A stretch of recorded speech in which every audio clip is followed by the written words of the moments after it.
In the Unresolved Problems segment tonight, are the midterms shaping up to be a bare-knuckled brawl, with the GOP delivering political crosscuts against the president?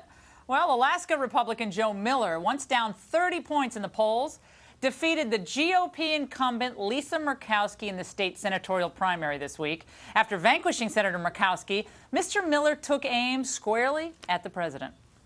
If you had to, in a sentence or two, describe Barack Obama, how would you do that? Bad for America. That's one sentence. You don't get that often out of a politician. I don't know, what do you base that?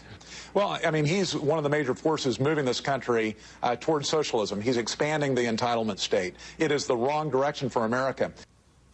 Question: is this the right way for the right to beat the Democrats in November? Joining us now from Los Angeles is Fox News contributor Leslie Marshall, and from New York, Kathy Aru, publisher of Catalina magazine.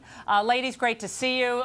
Let's get into this. First of all, we're going to tackle the Republicans' rhetoric toward President Obama. You know, obviously, Joe Miller is new to politics. He's somebody that I had on my radio show, I think it was back in June or July, and people were just like, Laura, what are you talking about? Joe Miller, he has no money, and he's down, I think at that point, 27 points in the polls. But I saw something in him that I thought was different. West Point graduate, PhD from Yale, you know, guy who's pretty straightforward, common sense kind of guy.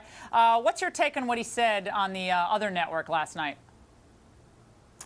Well, I think he's completely a radical. To say that Obama is bad for America is just so silly. It's so radical. It's so all the way to the right. And I don't think people are responding well to politicians who are so to the right. I think it was more of an anti-Murkowski vote than maybe a pro-Miller vote. I don't think people are going to respond well when they find out that he's actually bad for America. I mean, he's anti-funding for public education.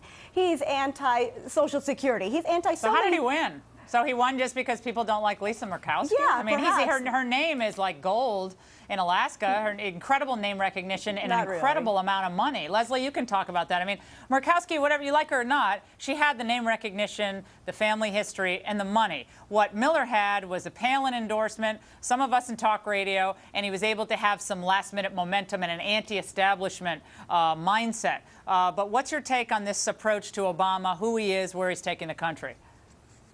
Well, you know, Laura, I think he and the Republicans need some new material. I have not seen any Republican try and repeal Medicare, Social Security, two socialist programs. Saying that the president or any Democrat in the White House is a socialist is old. Ask the RNC for some money and get a new speechwriter. It's not effective, in my opinion, because it's been said before, and it's getting old not only for certainly Democrats listening, but for the Republicans, and it's splitting their party, as I think we'll see in Alaska. Alaska has a lot of independents, and independents don't want to hear this right to the right within the Republican Party kind of talk. And I think we're going to see that in November. I think the polls are showing that a lot of people do believe that Barack Obama's policies have been bad to America, for America. And what he said was his policies are taking down us down the road to more, you know, socialist government, socialist approach to things, more spreading the wealth, that kind of thing. I'm not sure in that interview he called him directly a socialist, but you have to offer ideas. I would agree with you there. Let's move on to Sarah Palin and this Vanity Fair piece.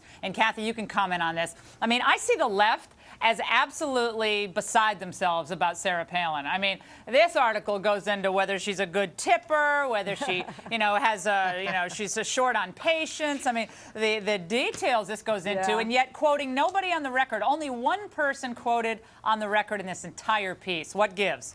Well, I believe the writer. I really believe that he did interview these people. Just because he doesn't necessarily have names doesn't mean he didn't go around and interview housekeepers and wait staff and people who actually didn't get tipped by Sarah Palin. So because Sarah Palin wouldn't talk to him on the record, he had to go and ask the housekeepers about her. And the housekeeper so he didn't have an agenda. I mean, this guy doesn't have an agenda. Do you think, Leslie, we're almost out of time. Leslie, do you think that this type of article would ever be written in Vanity Fair with this type of bare-knuckles approach about Michelle Obama?